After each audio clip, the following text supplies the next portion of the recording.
বাবা বাবা, ওখানে একটা বড় সাপ দেখলাম। কি সাপ? কোথায়? ওই তো ওখানে। চল দেখি।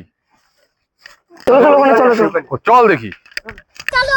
চলো ওখানে বড় অনেক বড় সাপ, অনেক বড় সাপ। আপনার এরকম অজগর টজগর নিয়ে খেলা আছে আমার। বলিস কি? চল, কোন জায়গায় আছে দেখা।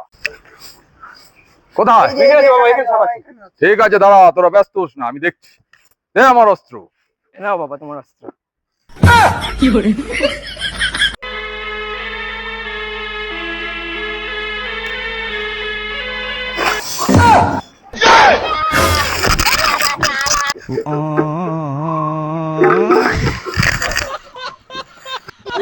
ये क्या हो गया?